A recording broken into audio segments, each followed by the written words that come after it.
Last time कहाँ छोड़ी तुम लोगों ने? अरे एकीकरण के बारे में पढ़ रहे हो तुम अभी, चलो पहला ही चैप्टर चल रहा है अभी अपना, ठीक है। और एकीकरण के बारे में तुम्हें याद भी है, ठीक है। अगर मैं तुम्हें पूछूं कि एकीकरण का पहला चरण था मत्स्य संघ, क्या है? और मैं तुम्हें अगर ऐसा पूछूं, ये किस आदमी ने कहा था कि इसका नाम मत्स्य संघ रखो? वेरी गुड, आदमी का नाम क्या है? के मुंशी। अगर मैं तुम्हें कहीं ऐसा पूछूं कि मत्स्य संघ का राष्ट्र प्रमुख किस रियासत का राजा बना? मत्स्य संघ का राष्ट्र प्रमुख किस रियासत का राजा बना है? धौलपुर का राजा बना। धौलपुर का कौन? तो आदमी का नाम क्या है? उदयभान सिंह। अगर मैं तुम्हें ऐसा पूछूं कि कौन सा डिपार्टमेंट हमारा एकीकरण कर रहा है? रियासती विभाग कर रहा है। Very good. कब बना था? 5 जुलाई 1947। इसका सचिव कौन है? पटेल है के मेनन है? इसका सचिव जो है उस आदमी का नाम क्या है? वीपी मेनन है, ठीक है। अगर मैं तुम्हें कहीं ऐसा भी पूछूं कि हमने कहीं ऐसा भी लिखा है कि एकीकरण का सबसे बड़ा चरण किसे कहते हैं? दूसरा चरण है, क्योंकि उसमें एक साथ कितनी रियासतें हैं? अगर मैं तुम्हें कहीं ऐसा भी पूछूं कि शामिल होने से पहले शर्तों वाला नाटक किन्होंने खेला था?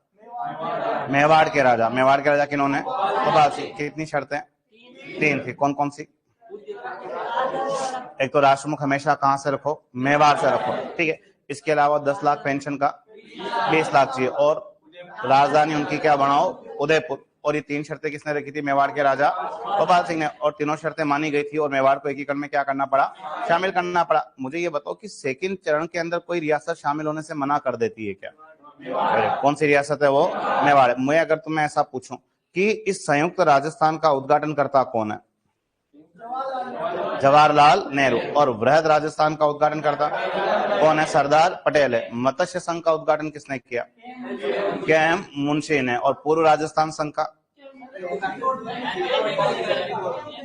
तुम लोग बुला रहे हो यार। अरे एनवी गोडगिल करता है। मत्स्य संघ का उद्घाटन के एम मुंशी कौन बोला था अभी? अच्छा रुसवा कर गया तुम्हारे ऊपर। अरे एनवी गोडगिल। और सेकंड चरण का कौन? तो भी कौन है? एनवी गोडगिल। वृहद राजस्थान का उद्घाटन करता कौन है भाई? वृहद राजस्थान का उद्घाटन करता जो है उस आदमी का नाम क्या है? सरदार वल्लभ भाई पटेल। अगर मैं तुम्हें ऐसा पूछूं कि महाराष्ट्र प्रमुख की पोस्ट एकीकरण के कौन से चरण में आई? चौथे चरण में आई। महाराष्ट्र प्रमुख की कुर्सी पे किसे बिठाओगे?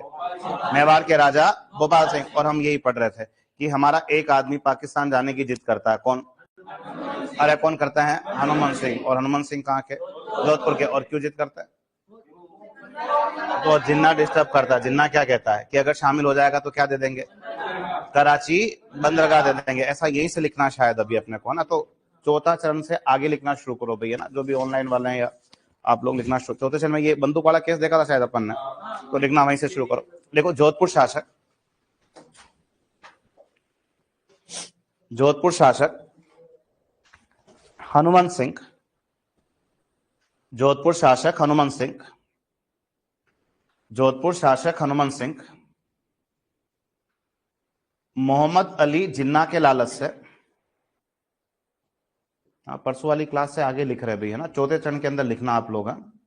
लिखो जोधपुर शासक हनुमान सिंह मोहम्मद अली जिन्ना के लालच से, मोहम्मद अली जिन्ना के लालच से, मोहम्मद अली जिन्ना के लालच से पाकिस्तान में शामिल होना चाहते थे। मोहम्मद अली जिन्ना के लालच से पाकिस्तान में शामिल होना चाहते थे। मोहम्मद अली जिन्ना के लालच से पाकिस्तान में शामिल होना चाहते थे। पाकिस्तान में शामिल होना चाहते थे। नेक्स्ट लिखो, लिखो जिन्ना ने हनुमान सिंह को, लिखो जिन्ना ने हनुमान सिंह को, जिन्ना ने हनुमान सिंह को कराची बंदरगाह देने का लालच दिया था। जिन्ना ने हनुमान सिंह को कराची बंदरगाह देने का लालच दिया था। जिन्ना ने हनुमान सिंह को कराची बंदरगाह देने का लालच दिया था। ये लाइन अपन उसी दिन समझ ली थी ना, कराची बंदरगाह देने का लालच दिया था, ठीक है। और वैसे तुम्हें सबको आइडिया है कि राजस्थान के सबसे नजदीक कौन सा बंदरगाह पड़ता है? कांडला। कौन सा बंदरगाह पड़ता है? कांडला पोर्ट गुजरात में, ठीक है। उसका नाम रखा है दीनदयाल उपाध्याय के नाम पे। किस पे रखा है? दीनदयाल उपाध्याय कांडला पोर्ट, ठीक है। और ये राजस्थान के सबसे नजदीक वाला बंदरगाह, उधर जोधपुर से ये भी नजदीक पड़ता है। कौन सा? कराची। कौन सा भी नजदीक पड़ता है, लेकिन आज अपने पास नहीं है। आज ये कहाँ आता है? पाकिस्तान के अंदर, और इधर हमें एक आदमी से इधर ही मिल लेना है, और हम जिस आदमी से ही मिलना चाहते हैं उस आदमी का नाम क्या है, और तो यही एक हेडिंग डालो, हीरालाल शास्त्री। अपन दो बातें इनकी यही सीख लेते हैं। हेडिंग डालो हीरालाल शास्त्री, हेडिंग डालो हीरालाल शास्त्री, हीरालाल शास्त्री, हीरालाल शास्त्री। ठीक है, अब हीरालाल के लिए क्या क्या याद रखना वो देखो, शायद तुम में से बहुत जने जानते हो कि हीरालाल कहाँ रहता, के हाँ, के हीरालाल जो है वो कहां से बिलोंग करता है, तो ये कहां से बिलोंग करता है, जोबनेर, और जोबनेर नाम का जगह जो है वो कहां है, तो जोबनेर नाम का जगह जो है वो कहां है, भरतपुर के अंदर।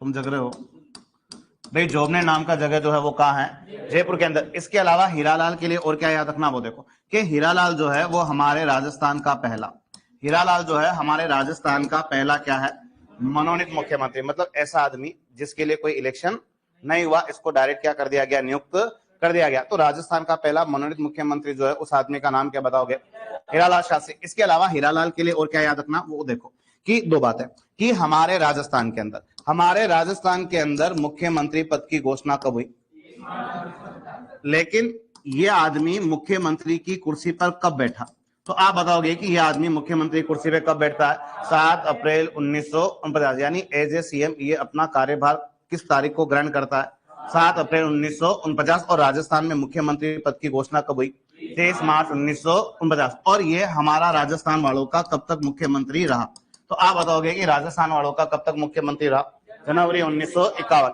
तो 7 अप्रैल 1949 से जनवरी 1951 तक राजस्थान का मुख्यमंत्री कौन रहता है, हीरालाल। अब हीरालाल को याद रखना है, क्योंकि इस आदमी ने अपनी खुद की क्या लिखी है, और जो इसकी खुद की लिखी गई क्या है, आत्मकथा, और इस आदमी ने जो आत्मकथा लिखी है उस आत्मकथा का नाम अगर पूछे तो आप बताओगे कि इसकी लिखी गई आत्मकथा कौन सी है, प्रत्यक्ष जीवन शास्त्र। या तो बड़ा सीधा पूछेगा कि प्रत्यक्ष जीवन शास्त्र किस व्यक्ति की आत्मकथा है, 4 नेताओं के नाम लिखे होंगे, किस नेता को ढूंढोगे, हीरालाल को ढूंढोगे। और इसके अलावा हीरालाल ने एक बड़ा फेमस क्या भी लिखा है, गीत, और हीरालाल ने जो फेमस गीत लिखा है वो गीत ऐसा है, और हीरालाल ने जो फेमस गीत लिखा है उस गीत का नाम तुम लोग क्या बताओगे, प्रलय प्रतीक्षा नमो नमः। क्या नाम बताओगे, प्रलय प्रतीक्षा नमो नमः। और इस नाम से गीत लिखने वाला कौन है, हीरालाल शास्त्री। और हीरालाल की आत्मकथा का नाम क्या है, प्रत्यक्ष जीवन शास्त्र। कहां से बिलोंग करता है, जोबनेर, और जोबनेर कहां है, और आजकल जयपुर में भी लफड़े हैं, ठीक है, ये जयपुर ग्रामीण में आता है, किस में आता है, जयपुर ग्रामीण में आता है। तो लिखना शुरू करो, देखे एक दो बातें।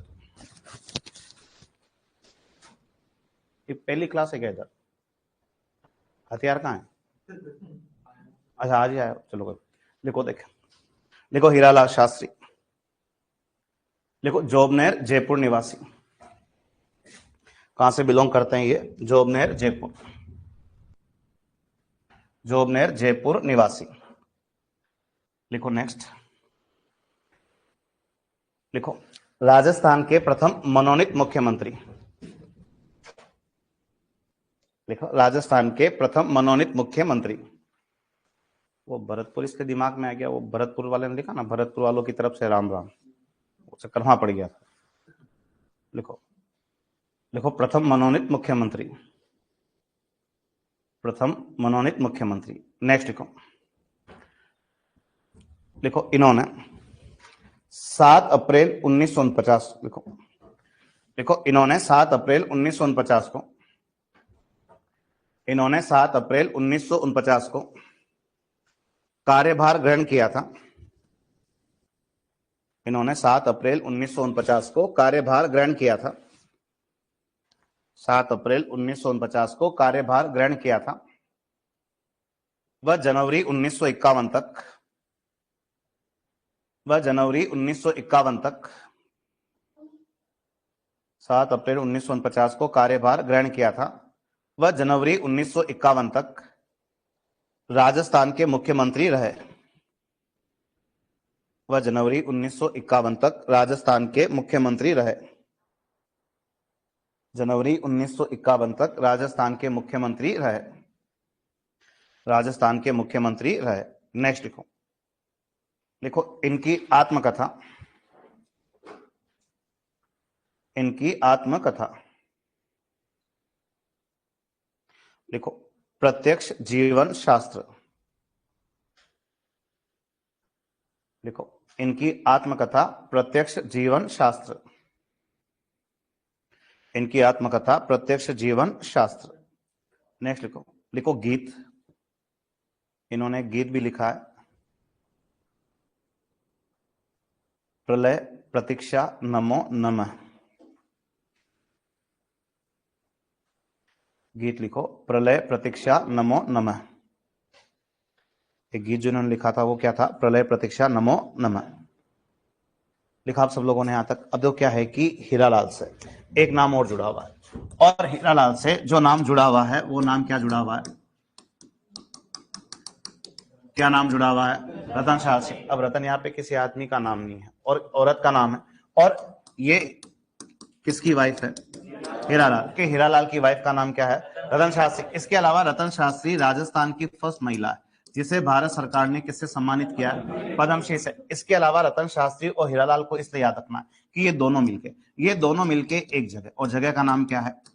निवाई। और निवाई नाम का जगह कहाँ आता है? तो निवाई नाम का जगह जो है वो कहाँ आता है? टोंक के अंदर। और ये दोनों हस्बैंड वाइफ मिलके निवाई टोंक के अंदर 1929 एक एजुकेशनल सोसाइटी की स्थापना करते हैं, और इन्होंने जिस शैक्षणिक संस्थान की स्थापना की उसका नाम इन्होंने क्या रखा था? क्या नाम रखा था इन्होंने? जीवन शिक्षा कुटीर। यानी समझो कि अपनी भाषा में स्कूल खोली जिसका नाम क्या रखा? जीवन शिक्षा कुटीर। कहाँ खोली? नेवाई टोक में। किन दो लोगों ने मिलकर खोली? हीरालाल और किसने? रतन शास्त्री ने। और आगे जाके हुआ क्या कि जो 1929 में जीवन शिक्षा कुटीर नाम से जो इन्होंने स्कूल खोली उसका नाम बदल दिया। कब? 1935। और 1935 में जीवन शिक्षा कुटीर के आगे एक नया नाम और जुड़ गया। क्या नाम जुड़ गया? और स्कूल का नाम क्या पड़ जाता है? शांताबाई जीवन शिक्षा कुटीर। तो एक नया कैरेक्टर अपने को मिल जाता है जिसका नाम क्या है? अब ये शांताबाई कौन है? तो इन दोनों की लड़की है। किन दोनों की? हीरालाल और रतन शास्त्री की। इकलौती लड़की थी, बहुत कम उम्र में उसकी डेथ हो जाती है। तो इन्होंने स्कूल का नाम किसके नाम पे कर दिया? शांताबाई जीवन शिक्षा कुटीर कर दिया। और आगे जाके यही शांताबाई जीवन शिक्षा कुटीर कब? 1943 के अंदर। और यही शांताबाई जीवन शिक्षा कुटीर जो है वो 1943 के अंदर फेमस किसमें कन्वर्ट हो जाता है? तो फेमस किसमें कन्वर्ट हो जाता है? वनस्थली विद्यापीठ। आज भी लड़कियों के लिए जो सबसे टॉप मोस्ट कॉलेज राजस्थान में वो कौन सा है? वनस्थली। और वनस्थली के फाउंडर ये दोनों हस्बैंड वाइफ ही है। कौन? हीरालाल और रतन शास्त्री। कभी कभी पूछता है कि वनस्थली विद्यापीठ की स्थापना में किस महिला का योगदान है? तो महिला कौन है? रतन शास्त्री। और उसका हस्बैंड कौन है? हीरालाल है। तो लिखो, देखे लिखो इनकी पत्नी, लिखो इनकी पत्नी रतन शास्त्री थी। देखो इनकी पत्नी रतन शास्त्री थी। इनकी पत्नी रतन शास्त्री थी। रतन शास्त्री थी। और ये राजस्थान की प्रथम महिला थी जिन्हें और ये राजस्थान की प्रथम महिला थी जिन्हें और ये राजस्थान की प्रथम महिला थी जिन्हें पद्म श्री सम्मान मिला था। और ये राजस्थान की प्रथम महिला थी जिन्हें पद्म श्री सम्मान मिला था। ये राजस्थान की प्रथम महिला थी जिन्हें पद्म श्री सम्मान मिला था। पद्म श्री सम्मान मिला था। नेक्स्ट लिखो, लिखो इन दोनों ने, दोनों कौन? हीरालाल और रतन शास्त्री ना। लिखो, लिखो इन दोनों ने 1929, लिखो इन दोनों ने 1929 निवाई टोंक में, इन दोनों ने 1929 निवाई टोंक में, इन दोनों ने 1929 निवाई टोंक में जीवन शिक्षा कुटीर की स्थापना की थी। 1929 निवाई टोंक में जीवन शिक्षा कुटीर की स्थापना की थी। जीवन शिक्षा कुटीर की स्थापना की थी। जीवन शिक्षा कुटीर की स्थापना की थी, जिसे 1935 में जिसे 1935 में शांताबाई, जिसे 1935 में शांताबाई जीवन शिक्षा कुटीर नाम दिया गया। जिसे 1935 में शांताबाई जीवन शिक्षा कुटीर नाम दिया गया। जिसे 1935 में शांताबाई जीवन शिक्षा कुटीर नाम दिया गया। शांताबाई जीवन शिक्षा कुटीर नाम दिया गया था। और लिखो इसे ही 1943 में, लिखो इसे ही 1943 में, इसे ही 1943 में वनस्थली, इसे ही 1943 में वनस्थली विद्यापीठ के नाम से स्थापित किया गया था। इसे ही 1943 में वनस्थली विद्यापीठ के नाम से स्थापित किया गया था। इसे ही 1943 में वनस्थली विद्यापीठ के नाम से स्थापित किया गया था। पूछते हैं वनस्थली की स्थापना में किन लोगों का योगदान है? रतन शास्त्री और उसका हस्बैंड कौन? हीरालाल है। ठीक है। और इसे ही 1943 में वनस्थली विद्यापीठ के नाम से स्थापित किया गया था। आप लोग सब कंप्लीट हो? मैं बढ़िया यहां से आगे अभी। ठीक है। अब एकीकरण के कितने चरण कंप्लीट हुए हैं? 4। अब हमें बात करनी है एकीकरण के कौन से चरण की, और बताना तुम्हें, मैं कुछ भी नहीं बताऊंगा। क्या नाम रखूं? हाँ कि भाई हमारा सिंबल क्या था? जेबी। जेबी यानी क्या होता है? जॉइंट बिग, यानी नाम क्या सेट हो गया था? संयुक्त बृहद राजस्थान। यहां तक तुम ठीक हो। अब मुझे बताओ कि तारीख क्या रखूं? 15 मई है कि अप्रैल है? 15 मई। आगे? अरे 49 है कि 50 है? क्या है? 15 मई 1949। ठीक है। अब तुम लोग ही मुझे बताओ देखें कि मुझे ये चरण बनाना कैसे रह गया? भाई कौन सा चरण है ये? 5वां। 5वां पैदा करने के लिए जोड़ोगे किसमें? किसमें जोड़ोगे तुम लोग? चौथे में। चौथे का नाम क्या है? बृहद राजस्थान। यानी क्या था? बी। बी यानी ये तुम्हारा क्या है? बृहद राजस्थान। क्या जोड़ू? अरे क्या जुड़ेगा? एम। एम यानी क्या जुड़ेगा? क्या जुड़ेगा? मत्स्य संघ। और जैसे ही इस बृहद राजस्थान में किसका मिलना होगा? मत्स्य संघ का, तो इजिकल टू क्या बन जाएगा? जेबी। जेबी यानी क्या बन जाएगा? संयुक्त बृहद राजस्थान। और यहाँ पे अपने को कुछ भी नहीं लिखना, एक छोटी सी लाइन लिखनी है। लिखना केवल इतना ही है, क्या? समस्त पदाधिकारी क्या रहेंगे यथावत। एक छोटी सी लाइन लिखनी है तुम्हारे को केवल, क्या? समस्त पदाधिकारी यथावत। मतलब जो जो पदाधिकारी कौन से चरण में थे, सेम टू सेम कहा जाएंगे? 5वें। यानी महाराष्ट्र प्रमुख भी वही है, राष्ट्र प्रमुख भी वही है, उपराष्ट्र प्रमुख वही है, मुख्यमंत्री भी वही है, उद्घाटनकर्ता भी वही है, राजधानी भी वही है। यानी जो जो पदाधिकारी चौथे चरण में सेम टू सेम कहा है? 5वें। तो अलग अलग नाम लिखने के बजाय अपन ने एक ही लाइन लिख दी, क्या? समस्त पदाधिकारी यथा। लेकिन अपने को यहाँ पे एक बहुत बड़ी बात सीखनी है। सीखना क्या है वो देखो, कि मत्स्य संघ बना कौन से चरण में? पहले में। मत्स्य संघ बना कौन से चरण में? पहले चरण में। अब शामिल ठेठ कौन से चरण में हुआ?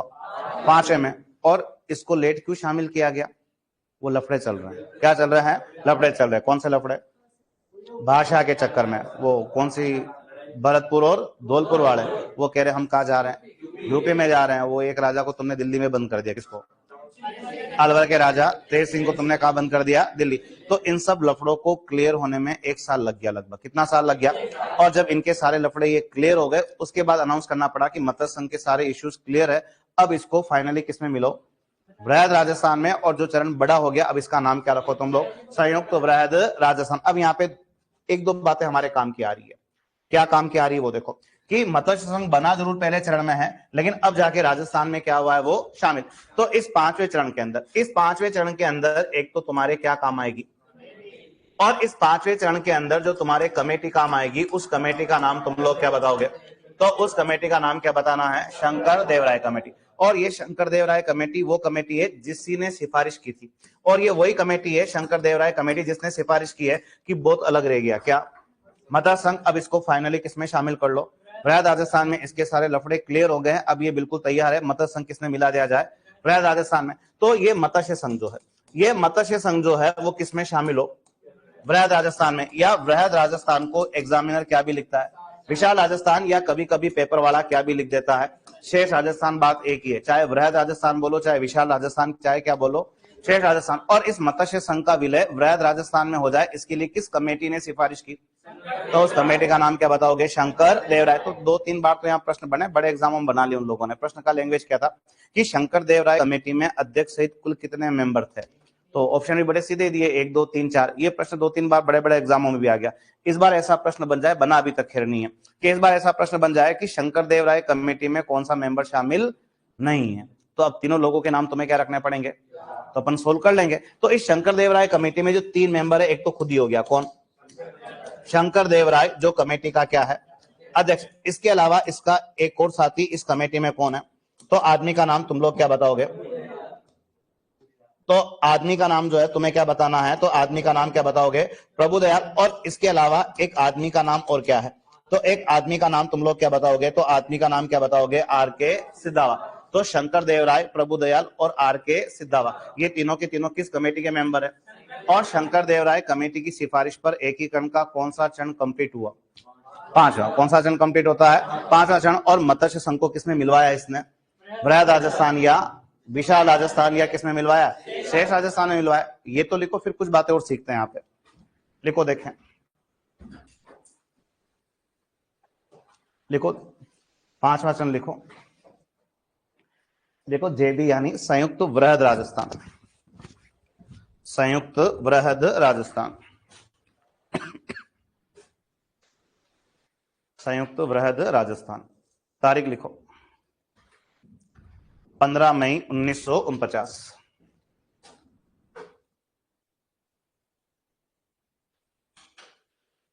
तारीख लिखो 15 मई 1949। ठीक है। रियासत लिखो B+M। बी यानी बृहद राजस्थान है, और बृहद राजस्थान में क्या मिल गया? मत्स्य संघ। तो क्या पैदा हो गया? संयुक्त बृहद राजस्थान पैदा हो गया ना। B+M = JB। JB यानी संयुक्त बृहद राजस्थान बना है। और फिर एक छोटी सी लाइन लिख दो, समस्त पदाधिकारी यथावत। ठीक, आप यहां तक लिखो, और आगे की बात मैं लिखवा रहा हूं ना। समस्त पदाधिकारी यथावत,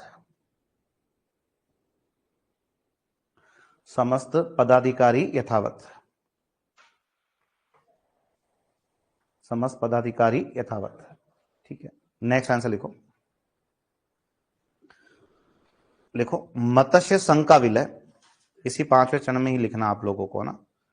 लिखो, मत्स्य संघ का विलय, मत्स्य संघ का विलय बृहद राजस्थान। देखो, मत्स्य संघ का विलय बृहद राजस्थान या विशाल राजस्थान। देखो, मत्स्य संघ का विलय बृहद राजस्थान या विशाल राजस्थान या शेष राजस्थान। तीनों का मीनिंग एक ही है। मत्स्य संघ का विलय बृहद राजस्थान या विशाल राजस्थान या शेष राजस्थान में हुआ था, या शेष राजस्थान में हुआ था, शेष राजस्थान में हुआ था शंकर देवराय कमेटी की सिफारिश पर। मत्स्य संघ का विलय बृहद राजस्थान या शेष राजस्थान या विशाल राजस्थान में हुआ था शंकर देवराय कमेटी की सिफारिश पर, शंकर देवराय कमेटी की सिफारिश पर, शंकर देवराय कमेटी की सिफारिश पर। वह इस कमेटी में, वह इस कमेटी में, वह इस कमेटी में अध्यक्ष सहित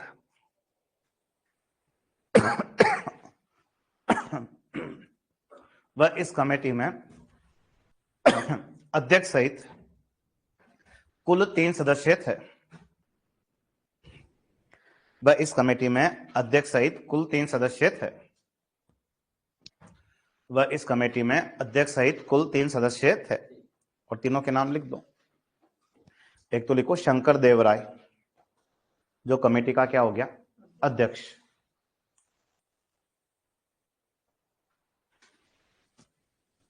शंकर देवराय जो कमेटी का अध्यक्ष है। एक लिखो प्रभुदयाल, प्रभुदयाल। और एक आदमी का नाम लिखो आर के सिद्धावा। शंकर देवराय, प्रभुदयाल और एक आदमी का नाम लिखो आर के सिद्धावा। ठीक है। और कमेटी का अध्यक्ष खुद कौन है? शंकर देवराय है ना। ठीक है। और ये वही कमेटी थी जिसने कहा था कि भरतपुर और धौलपुर रियासतों के अंदर जनमत संग्रह करो। क्या करो? तो भरतपुर और धौलपुर में जो जनमत संग्रह हुआ है वो भी किस कमेटी की देन है? तो लिख दो, इसी कमेटी की सिफारिश पर, इसी कमेटी की सिफारिश पर, इसी कमेटी की सिफारिश पर भरतपुर व धौलपुर रियासतों में, इसी कमेटी की सिफारिश पर भरतपुर व धौलपुर रियासतों में, भरतपुर व धौलपुर रियासतों में जनमत संग्रह हुआ था। इसी कमेटी की सिफारिश पर भरतपुर व धौलपुर रियासतों में जनमत संग्रह हुआ था। भरतपुर व धौलपुर रियासतों में जनमत संग्रह हुआ था।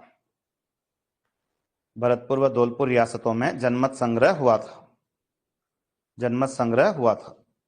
लिखा आप लोगों ने सबने यहां तक, ठीक है। अब यहां से आगे क्या वो देखो कि यहाँ एक चीज और पढ़ना क्या है वो देखो कि मत संघ पहले चरण में बना, अब जाके अपने राजस्थान में फाइनली क्या हो गया, शामिल। तो इतने टाइम तो अलग था, लेकिन अब राजस्थान में क्या हुआ, ये शामिल हो गया। अब देखो होता क्या कि मत संघ को जब राजस्थान में शामिल कर लिया गया, फिर भी ये लोग हमारे से नाराज से रहते थे, उकड़े से रहते थे। कहाँ के लोग, मत्स्य संघ के लोग। तो पटेल ने पूछा कि अब क्या चाहिए तुमको, तुम्हारे सारे लफड़े हमने क्लियर कर लिए हैं, तुम्हारे मत्स्य संघ को हमने राजस्थान में क्या कर लिया है, शामिल कर लिया, अब तुम लोग नाराज क्यों हो। तो ये मत्स्य संघ के नेता क्या कहता है कि हम कैसे मान ले कि तुमने हमें राजस्थान में शामिल कर लिया। पटेल कहता है यार लिख के तो दे दिया मैंने, और क्या चाहिए। लेकिन मत्स्य संघ के नेता पटेल को समझाते हैं कि हम कैसे मान ले कि तुमने हमें राजस्थान में शामिल कर लिया। और मत्स्य संघ के नेता कह रहे कि हमारा तो कोई भी आदमी, इन लोगों ने क्या कहा कि हमारा तो कोई भी आदमी उसकी सरकार में तो शामिल ही नहीं है। इन्होंने क्या जवाब दिया कि हमारा कोई भी आदमी तो उसकी सरकार में शामिल ही नहीं है, तो हम कैसे मान ले कि तुमने हमें राजस्थान में क्या कर लिया, शामिल कर लिया। ये पता कि उसकी सरकार में शामिल ही नहीं है, तो ये किसकी बात हो रही है, किसकी? अरे इस समय सरकार किसकी चल रही है एकीकरण में, हीरालाल की चल रही है। अरे किसकी सरकार चल रही है, हीरालाल की। और जब मत्स्य संघ को मिलाया था तो हीरालाल शास्त्री के मंत्रिमंडल में मत्स्य संघ का एक भी नेता शामिल नहीं था। तो पटेल ने ये बात फिर समझी और कहा, और ये नाराजगी भी क्या कर दी दूर, और कहा कि तुम मत्स्य संघ के इतने सारे नेता हो, तुम में से कोई भी एक नेता आ जाओ और उसे हम हीरालाल की सरकार में मंत्री बना देते हैं। और इस 5वें चरण के अंदर मत्स्य संघ के किस नेता को लिया गया, तो इस मत्स्य संघ के किस नेता को हीरालाल शास्त्री की मंत्रिमंडल में स्थान दिया गया, वो नेता कौन था, शोभाराम। और पटेल ने कहा कि इसको कौन सा डिपार्टमेंट दो, कौन सा डिपार्टमेंट दे दो, राजस्व, और राजस्व मंत्री बना के इसको हीरालाल की सरकार में क्या कर दिया गया, शामिल। और इन लोगों की नाराजगी भी क्या कर दी, दूर कर दी। तो एकीकरण के 5वें चरण में मत्स्य संघ के किस नेता को हीरालाल शास्त्री के मंत्रिमंडल में जगह दिया था, वो नेता ये आदमी का नाम क्या है, शोभाराम कुमार। तो लिखो एक, देखो इस 5वें चरण में, इस 5वें चरण में मत्स्य संघ के नेता, इस 5वें चरण में मत्स्य संघ के नेता, इस 5वें चरण में मत्स्य संघ के नेता, मत्स्य संघ के नेता, मत्स्य संघ के नेता शोभाराम कुमावत को, मत्स्य संघ के नेता शोभाराम कुमावत को। और ये शोभाराम कुमावत कहां का आदमी, वैसे अलवर का आदमी है ना। देखो मत्स्य संघ के नेता शोभाराम कुमावत को, शोभाराम कुमावत को, और ब्रैकेट में कर देना कौन सी पोस्ट दी थी, राजस्व मंत्री, ब्रैकेट में करना राजस्व मंत्री। मत्स्य संघ के नेता शोभाराम कुमावत को हीरालाल शास्त्री के, हीरालाल शास्त्री के, हीरालाल शास्त्री के मंत्रिमंडल में स्थान दिया गया था, हीरालाल शास्त्री के मंत्रिमंडल में स्थान दिया गया था, हीरालाल शास्त्री के मंत्रिमंडल में स्थान दिया गया था, हीरालाल शास्त्री के मंत्रिमंडल में स्थान दिया गया था, हीरालाल शास्त्री के मंत्रिमंडल में स्थान दिया गया था। लिखा आप लोगों ने यहां तक। तो एकीकरण के कितने चरण कंप्लीट हुए, 5, ठीक है। अब बात करनी है एकीकरण के कौन से चरण की, और बताना तुम्हें, मैं कुछ भी नहीं बता रहा हूं। क्या नाम रखूं भाई, हमारा सिंबल क्या है, RO, यानी राजस्थान ओरिएंटल, यानी हमने नाम क्या रख रखा है, राजस्थान संघ। चलो ठीक है, तारीख बताओ देखे तुम लोग, तारीख क्या रखूं मैं, 26 जनवरी 1950, यहां तक भी ठीक हो। अब मुझे बताओ कि चरण बनाना कैसे रह गया, छठा बना रहे हो तो जोड़ोगे किसमें, 5वें में। 5वें का नाम क्या था, संयुक्त वृहद राजस्थान, यानी JB। क्या लिखूं, सिरोही का आंशिक विलय लिखना है कि पूर्ण विलय लिखना है, सिरोही का कौन सा वाला विलय लिखना है, आंशिक विलय। और सिरोही के आंशिक विलय का मीनिंग बताओ देखें, आबू देलवाड़ा छोड़े के लेवे, आबू देलवाड़ा को छोड़कर शेष सिरोही का किया गया विलय क्या कहलाएगा, आंशिक विलय। और जैसे ही सिरोही का आंशिक विलय किसमें हुआ, संयुक्त वृहद राजस्थान में, तो इजिकल टू क्या पैदा हो गया, RO, RO यानी क्या बन गया, राजस्थान से। और यहाँ पे भी कुछ भी नहीं लिखना, तुम्हें एक छोटी सी लाइन ही रिपीट करनी, केवल क्या, तुम्हें केवल एक ही लाइन लिखना वापस, समस्त पदाधिकारी क्या रहेंगे, यथावत, नो चेंज। मतलब जो जो पदाधिकारी कहाँ हैं, सेम टू सेम कहाँ है और सेम टू सेम कहाँ है, यानी महाराष्ट्र प्रमुख वही, राष्ट्र प्रमुख वही, उपराष्ट्र प्रमुख वही, राजधानी वही और मुख्यमंत्री भी वही। तो अपन ने फिर यहाँ छोटी सी लाइन मेंशन कर दी, क्या, समस्त पदाधिकारी यथावत। तो लिखो, देखिए छठा चरण लिखो, आरओ यानी राजस्थान संघ।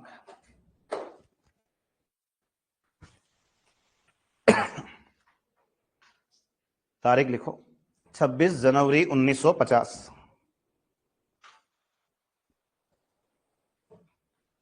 तारीख लिखो 26 जनवरी 1950। 26 जनवरी 1950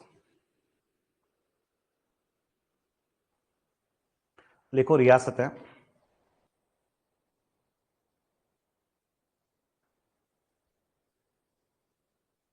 देखो, जेबी प्लस सिरोही का आंशिक विलय। जेबी यानी संयुक्त वृहद राजस्थान है, और इसमें क्या जुड़ गया, सिरोही का आंशिक विलय। और आंशिक विलय का मीनिंग है आबू देलवाड़ा को छोड़कर, इजिकल टू आर यानी राजस्थान संघ पैदा हो गया। वो लिख दो केवल समस्त पदाधिकारी यथावत।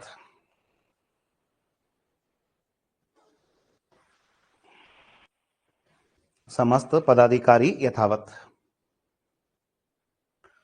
समस्त पदाधिकारी यथावत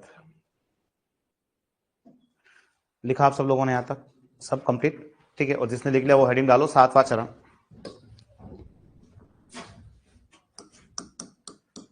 नाम तुम्हें बताना, कितने नाम रखते हैं अपन, 3 नाम रखते हैं। क्या क्या, या तो नवीन, या क्या बोलो वर्तमान, या इसे आप चाहो तो क्या बोलो आधुनिक राजस्थान।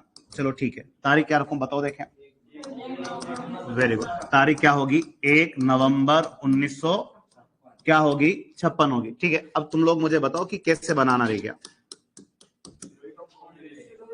भाई। कौन सा चरण है ये, 7वां पैदा करने के लिए किसमें जोड़ोगे, छठे में। छठे का नाम क्या था, राजस्थान संघ यानी आरओ। क्या करूं, एक तो इसमें एक तो मैं सिरोही का कौन सा वाला विलय करूं, पूर्ण विलय। पूर्ण विलय का मीनिंग आबू देलवाड़ा भी शामिल, ठीक है। और कुछ करना मेरे को, वेरी गुड। कि मैं किसको भी जोड़ूं, अजमेर मेरवाड़ा, यहां तक भी तुम लोग ठीक हो। अब कोई लेन देन बाकी तुम्हारी, वेरी गुड। कौन सा गांव, सुनेल टप्पा देवे, सिरोंज देवे, पक्का, ठीक है। किसको दूं, वेरी गुड। कि सिरोंज किसको दे दूं, एमपी को, और कौन सा, सुनेल टप्पा। तो लास्ट वाला लेन देन ध्यान रखना कि सिरोंज राजस्थान से कहां गया है, एमपी में, और एमपी से कौन सा गांव राजस्थान आया है, तो कौन सा गांव राजस्थान आया है, सुनेल टप्पा। और जब ये सारा प्रोसेस हो जाएगा तो इजिकल टू क्या बन जाएगा, क्या बन जाएगा, वाई ए बन जाएगा। लेकिन अब अपने को समस्त पदाधिकारी यथावत नहीं लिखना है, क्योंकि ये चरण जो है वो कितने सालों बाद हो रहा है, तो अपन ने 2 मिनट बाद ही कर लिया है, 6 साल बाद हो रहा है। कितने साल बाद हो रहा है भाई, 50 में हुआ ना छठा, ये कब हो रहा है, 56 में हो रहा है। तो कितना साल का डिस्टेंस आ गया, 6 साल का डिस्टेंस आ गया, ठीक है। तो 6 साल के अंदर बहुत कुछ चेंज हो गया। क्या चेंज हुआ, तो एक तो सेम ईयर में, सेम ईयर यानी कब, 1956 के अंदर हमारे संविधान में कौन से नंबर का संविधान संशोधन हुआ, 7वें नंबर का क्या हुआ, संविधान संशोधन। और 1956 में 7वां संविधान संशोधन हुआ, जिसमें क्या कहा गया, राजस्थान का जितने भी राज्य हैं या जितने भी राज्य रजवाड़े हैं, अब आज के बाद वहां पे कौन सी पोस्ट नहीं चलेगी, ना तो कोई राष्ट्र प्रमुख होगा, ना कोई उपराष्ट्र प्रमुख, ना कोई महाराष्ट्र प्रमुख। सारी की सारी पोस्ट ये वाली क्या कर दी, खत्म। कौन से संविधान संशोधन से, और 7वां संविधान संशोधन कब, 1956। और राष्ट्र प्रमुख की जगह एक नई पोस्ट क्रिएट की गई, और राष्ट्र प्रमुख की जगह कौन सी नई पोस्ट क्रिएट की गई, राज्यपाल। तो इस चरण में तुम्हारे पास ना तो कोई राष्ट्र प्रमुख है, ना कोई उपराष्ट्र प्रमुख, ना कोई महाराष्ट्र प्रमुख। इस समय ऑफिशियल बंदा बैठा हुआ है जिसका नाम क्या होगा, राज्यपाल। अब यह ध्यान रखना कि 7वें संविधान संशोधन से अपन कोई राज्यपाल की पोस्ट बढ़ा नहीं रहे। राज्यपाल की पोस्ट तो तब से बनी है जब से हम लोगों ने संविधान लिखा है। संविधान में राज्यपाल का पद कब से लिखा हुआ, लेकिन अभी तक राज्यों में राज्यपाल ने बैठना चालू नहीं किया। भारत के राज्यों में राज्यपाल कब से बैठना चालू करेगा, 1956 से। यानी इस पद को एक्टिव किया गया है, अस्तित्व में लाया गया है कौन से संविधान संशोधन से, 7वां संविधान संशोधन 1956। और हमारे यहाँ पे किस पोस्ट को समाप्त करके राज्यपाल पोस्ट लाए थे, राष्ट्र प्रमुख। और राष्ट्र प्रमुख को ही बंद करके कौन सी पोस्ट दे दी गई, राज्यपाल। तो इस समय राज्यपाल बैठा है, और इस समय राजस्थान का ही पहला राज्यपाल कौन है, तो आदमी का नाम क्या है, सरदार गुरुमुख निहाल सिंह। और ये हमारे राजस्थान का क्या है, पहला ही राज्यपाल। तो इस चरण के अंदर ना कोई राष्ट्र प्रमुख, ना कोई उपराष्ट्र प्रमुख, ना कोई महाराष्ट्र प्रमुख। इस समय ऑफिशियल आदमी बैठा है जो राजस्थान का क्या है, राज्यपाल। आदमी का नाम क्या बताओगे, गुरुमुख निहाल सिंह। और इस समय तुम्हारा क्या भी चेंज हो गया भाई, अभी तक तो मुख्यमंत्री तुम्हारा कौन चल रहा था, हीरालाल चल रहा था, लेकिन अपने लिखा है कि जनवरी 1951 तक ही हीरालाल तुम्हारा सीएम है। ये चरण हो रहा है जनवरी 1951 के बाद, तो सीधी सी बात है तुम्हारा सीएम भी क्या होगा, चेंज होगा। और इस समय जो राजस्थान के मुख्यमंत्री थे, तो आप बताओगे कि इस समय हमारे राजस्थान के मुख्यमंत्री कौन बन चुके थे, तो आदमी का नाम क्या बताओगे, मोहनलाल सुखाड़िया। तो इतने सीधे प्रश्न भी बनते हैं कि जब हमारा एकीकरण फिनिश हुआ, कंप्लीट हुआ, तो बताओ उस समय राजस्थान के मुख्यमंत्री कौन थे, तो तुम्हारा आंसर क्या आना चाहिए, मोहनलाल सुखाड़िया। एक चीज और सीख सकते हैं, सुखाड़िया जी के जमाने में बना क्या, सुखाड़िया के जमाने में क्या बना है, आधुनिक राजस्थान। इसलिए सुखाड़िया जी को क्या कहा जाता है, तो आप बताओगे कि इनको कहा जाता है कि ये आधुनिक राजस्थान के क्या कहलाते हैं, निर्माता। ये आधुनिक राजस्थान का निर्माता किसे कहा जाता है, तो आप बताओगे आधुनिक राजस्थान का निर्माता जो है वो किसे कहा जाता है, मोहनलाल सुखाड़िया। तो ये 7वां चरण है, और 7वें चरण के अंदर ना कोई राष्ट्र प्रमुख, ना कोई उपराष्ट्र प्रमुख। कौन सी पोस्ट है, राज्यपाल। और क्या भी चेंज होगा, मुख्यमंत्री भी होगा। तो पहले यहां तक तो लिखो, फिर 7वें चरण की कुछ बड़ी बातें हो रही है वो सीखते हैं एक बार। लिखो, देखें लिखो, वाई ए नवीन, वर्तमान या आधुनिक राजस्थान।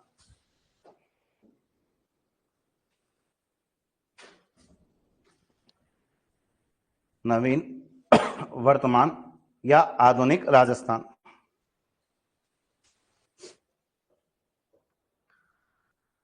तारीख लिखो, 1 नवंबर 1956।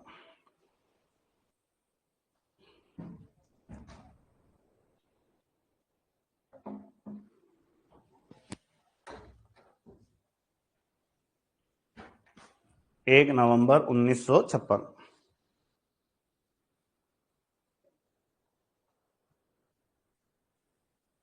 लिखो, रियासत है।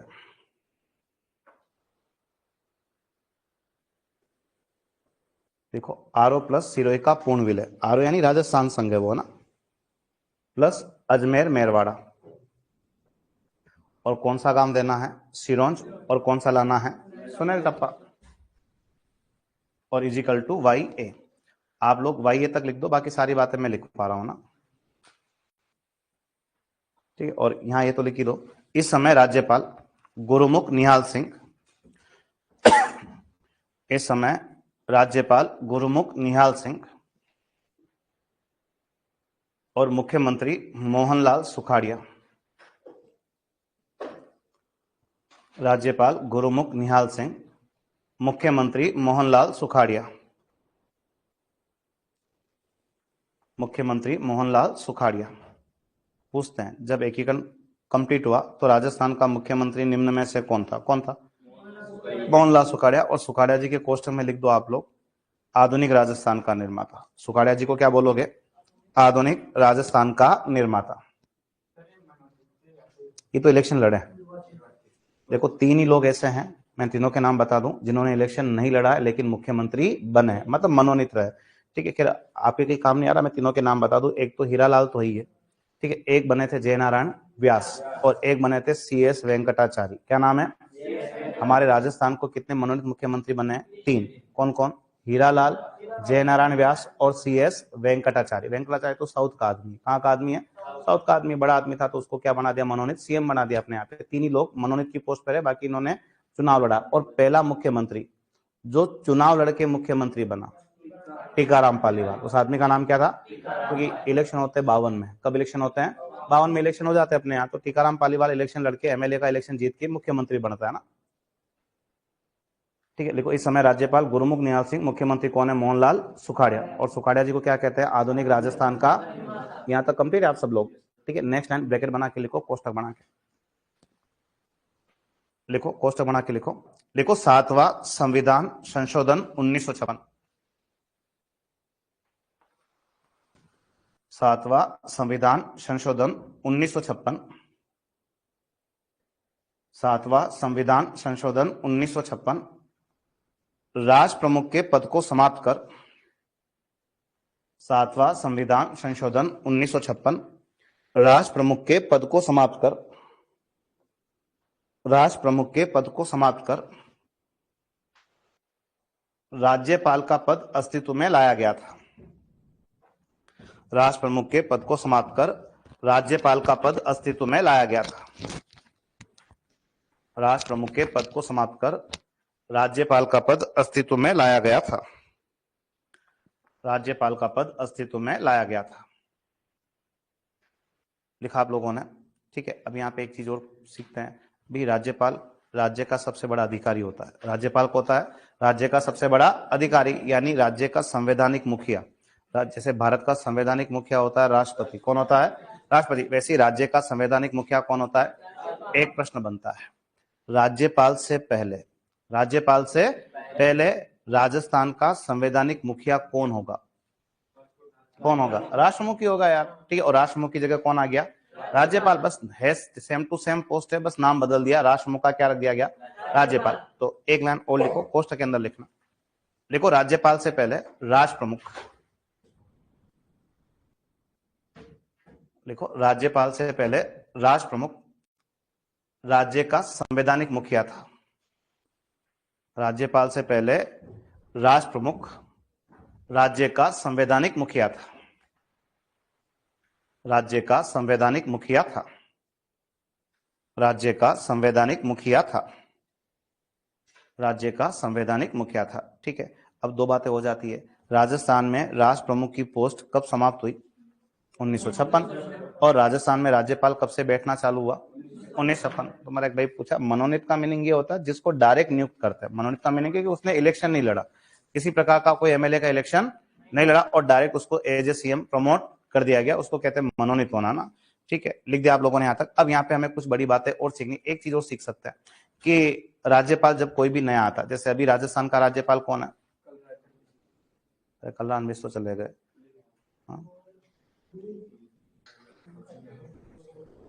नाम अटपटा सा मैं बता दूं, नाम क्या है? हरिभाऊ बिशन राव बागड़े। क्या नाम है? महाराष्ट्र के हैं तो नाम उधर इनका ऐसा ही है, बागड़े करके जो है अभी अपने राजस्थान के क्या है? राज्यपाल है। ठीक है, इससे पहले थे कलराज मिश्र। जब भी कोई नया राज्यपाल आता है ना तो शपथ का प्रोग्राम होता है। किसका प्रोग्राम होता है? शपथ का प्रोग्राम होता है। और शायद तुम्हें से कुछ को आइडिया है कि राज्यपाल को शपथ कौन दिलवाता है? हाँ, कोई बात नहीं। अच्छा, इसके अलावा किसी दिमाग में और ऑप्शन आ रहा है क्या?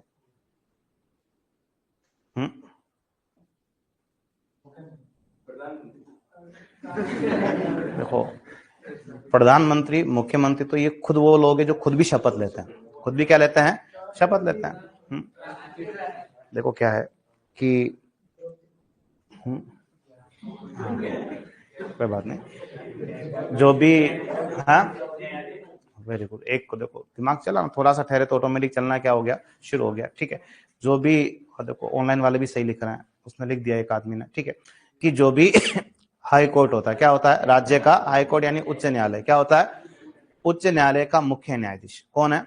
उच्च न्यायालय का मुख्य न्यायाधीश राज्यपाल को क्या दिलाएगा? शपथ। लेकिन ये वो समय है जब हमारे पास कोई मुख्य न्यायाधीश था ही नहीं, क्योंकि वो 57 में आएंगे। वो कब आएंगे? 1957 में हमारे पास आएंगे। लेकिन उससे पहले राज्यपाल तो नौकरी करने हमारे यहाँ पे आ चुके और हमारे पास कोई मुख्य न्यायाधीश है नहीं। जनरली राज्यपाल को शपथ कौन दिलाता है? राज्य का मुख्य न्यायाधीश, जो हाई कोर्ट का होता है। ठीक है, और इस समय हमारे पास कोई मुख्य न्यायाधीश ही नहीं, लेकिन राज्यपाल को शपथ तो क्या करनी पड़ेगी? दिलानी पड़ेगी। तो जो राजस्थान का पहला राज्यपाल है उसे किसी न्यायाधीश ने शपथ नहीं दिलाई है, उसको शपथ जयपुर के राजा ने दिलवा दी थी। किसने?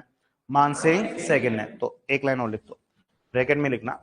देखो, गुरुमुख निहाल सिंह को गुरुमुख निहाल सिंह को राज्यपाल पद की शपथ, गुरुमुख निहाल सिंह को राज्यपाल पद की शपथ, गुरुमुख निहाल सिंह को राज्यपाल पद की शपथ जयपुर शासक मानसिंह सेकंड ने दिलाई थी। जयपुर शासक मानसिंह सेकंड ने दिलाई थी। जयपुर शासक मानसिंह सेकंड ने दिलाई थी। जयपुर शासक मानसिंह सेकंड ने दिलाई थी। वह इससे पहले, देखो एक लाइन और लिख लो क्योंकि आगे लिखनी तो अपन नहीं लिखा अपना। देखो, वह इससे पहले हीरालाल शास्त्री को भी मुख्यमंत्री पद की शपथ दिलाई थी। मतलब इससे पहले, मतलब 49 की बात दिख रहा है अभी अपन, है ना? वह इससे पहले हीरालाल शास्त्री को भी मुख्यमंत्री पद की शपथ दिलाई थी, मुख्यमंत्री पद की शपथ दिलाई थी। सुप्रीम कोर्ट का, सुप्रीम कोर्ट आ जाता उस टाइम। सुप्रीम कोर्ट तो भारत के अंदर 1774 से, भारत में सुप्रीम कोर्ट कब से चल रहा है? 1774 से, ठीक है। कलकत्ता में चलता था। कहाँ चलता था? कलकत्ता। और जब राजधानी शिफ्ट होती है तो उससे कलकत्ता से कहाँ लाते हैं? दिल्ली लाते हैं 1912 के अंदर। तो सुप्रीम कोर्ट का गठन हमारे इंडिया में 1774 में हो गया था, अंग्रेजों के जमाने में। किसके जमाने में हुआ है? अंग्रेजों के जमाने में, है ना। लिख दिया तुम लोगों ने यहाँ तक सबने, ठीक है। ब्रैकेट बंद। ये सारी चीजें अपन पढ़ते, ये पॉलिटिकल साइंस में आता है। किस में आता है? हमारे साइंस में नहीं, बाकी बहुत इंटरेस्टिंग सब्जेक्ट होता है पॉलिटिकल साइंस भी, जिसमें थोड़ा सा इंटरेस्ट क्रिएट होना क्या हो जाता है, शुरू होता है ना। कंप्लीट यहाँ तक आप लोग। अब यहाँ पे हमें एक दो बातें और सीखनी। देखो सीखना क्या है कि इस 7वें चरण के अंदर भी, इस 7वें चरण के अंदर भी क्या काम आएगी? एक क्या काम आएगी? एक कमेटी। और वो कमेटी क्या कहती है कि इनको वापस लेके आओ। किनको लेके आओ? आबू देलवाड़ा को। ये कहीं चले गए थे, कौन? आबू देलवाड़ा। कहाँ गए थे अभी अपन ढूंढेंगे इनको, ठीक है। इन आबू देलवाड़ा को वापस लाओ और किस में शामिल करो? राजस्थान में, ठीक है। ये राजस्थान के बीच में अच्छा नहीं लग रहा, इतना बड़ा केंद्र शासित। कौन सा? अजमेर मेरवाड़ा। ये बीमारी भी खत्म करो। और ये आज से केंद्र शासित नहीं रहेगा, इसको भी किसमें शामिल करो? और ये आए दिन कुटा रहे, किसको लेके? ये सिरोंज किसको दो? और यहाँ कौन सा गांव लाओ? सुनेल डप्पा। ये जो 7वें चरण में जो कुछ भी हुआ है, 7वें चरण के अंदर जो कुछ भी हुआ है, उसके लिए भी क्या बैठी थी? एक कमेटी। और एकीकरण के 7वें चरण में कौन सी कमेटी काम आएगी? जैसे एकीकरण के 5वें चरण में कौन सी कमेटी काम आएगी? शंकरवाड़ी। तो वैसे ही इस एकीकरण के 7वें चरण में एक कमेटी काम आ रही है। और एकीकरण के 7वें चरण में जो कमेटी काम आ रही है, उस कमेटी का नाम तुम लोग क्या बताओगे? तो उस कमेटी का नाम क्या बताओगे? फैजल अली कमेटी। और इसी फैजल अली कमेटी की सिफारिश पर एकीकरण का कौन सा चरण कंप्लीट हुआ? 7वां चरण। अब यहाँ पे कुछ बातें और आती है कि फैजल अली कमेटी की सिफारिश पर हमारा 7वां चरण हुआ। तो पहला तो ये कि इस फैजल अली वाली कमेटी में भी कितने लोग हैं? शंकरवाड़ी में भी कितने थे? 3 ही। तो इसमें 3 मेंबर कौन है या कौन नहीं है? तो एक तो खुद ही हो गया, कौन? फैजल अली, जो कमेटी का क्या है? अध्यक्ष। इसके अलावा एक इसका साथी ऐसा भी है, आदमी का नाम तुम लोग क्या बताओगे? के.एम. पणिक्कर। और इसके अलावा एक साथी ऐसा भी इन लोगों का है, और आदमी का नाम तुम लोग क्या बताओगे? तो आदमी का नाम क्या बताना है? हृदयनाथ कंजरू। तो फैजल अली, के.एम. पणिक्कर और हृदयनाथ कंजरू, ये तीनों के तीनों किस कमेटी के मेंबर है? फैजल अली कमेटी के मेंबर। लेकिन एक बार एग्जामिनर ने ऐसी हरकत कर दी, उसने क्या लाइन दिया कि आबू देलवाड़ा और अजमेर मेरवाड़ा, आबू देलवाड़ा और अजमेर मेरवाड़ा राजस्थान में शामिल किए गए। प्रश्न की लैंग्वेज क्या थी कि आबू देलवाड़ा और अजमेर मेरवाड़ा राजस्थान में शामिल किए गए, किसकी सिफारिश पर?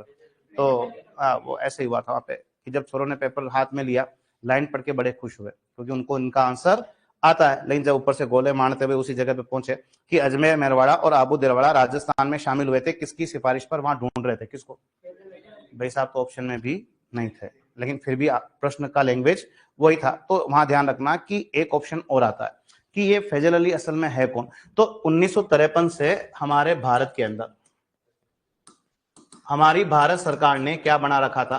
राज्य पुनर्गठन आयोग। और इसी राज्य पुनर्गठन आयोग का क्या था? अध्यक्ष कौन था? फैजल अली। और इसी राज्य पुनर्गठन आयोग के 2 मेंबर कौन थे? के.एम. पणिक्कर और क्या था? हृदयनाथ कंजरू। तो आप इसे चाहो तो फैजल अली कमेटी की सिफारिश को, या चाहो तो क्या बोलो? राज्य पुनर्गठन आयोग की। वहां पे राज्य पुनर्गठन आयोग उन्होंने ऑप्शन में दिया था। तो राज्य पुनर्गठन आयोग की सिफारिश को या किसकी सिफारिश को बोलो? बात एक ही है। तो लिखो लास्ट यहां से, लिखो लिखो एकीकरण के 7वें चरण की प्रक्रिया,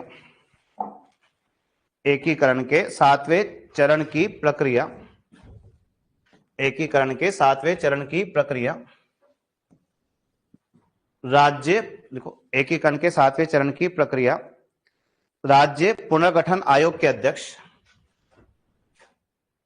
राज्य पुनर्गठन आयोग के अध्यक्ष, राज्य पुनर्गठन आयोग के अध्यक्ष, राज्य पुनर्गठन आयोग के अध्यक्ष फैजल अली, राज्य पुनर्गठन आयोग के अध्यक्ष फैजल अली, फैजल अली कमेटी की सिफारिश पर हुआ था। एकीकरण के 7वें चरण की प्रक्रिया राज्य पुनर्गठन आयोग के अध्यक्ष फैजल अली कमेटी की सिफारिश पर हुआ था।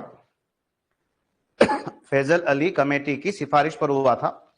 वह इस कमेटी में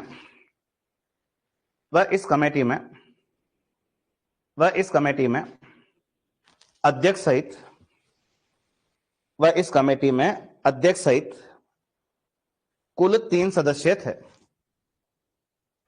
वह इस कमेटी में अध्यक्ष सहित कुल 3 सदस्य थे। वह इस कमेटी में अध्यक्ष सहित कुल 3 सदस्य थे। अध्यक्ष सहित कितने मेंबर थे? 3। अब आप तीनों के नाम लिख दो यहां से, है ना। एक तो खुद कौन हो गया? फैजल अली हो गया, है ना, जो अध्यक्ष है। एक लिखो KM पणिक्कर और एक लिखो हृदयनाथ कंजरू।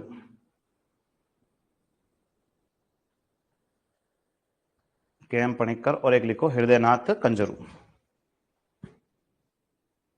ठीक है। अब बड़े तौर पे अपन ने एकीकरण के सातों चरण क्या कर लिए? कम।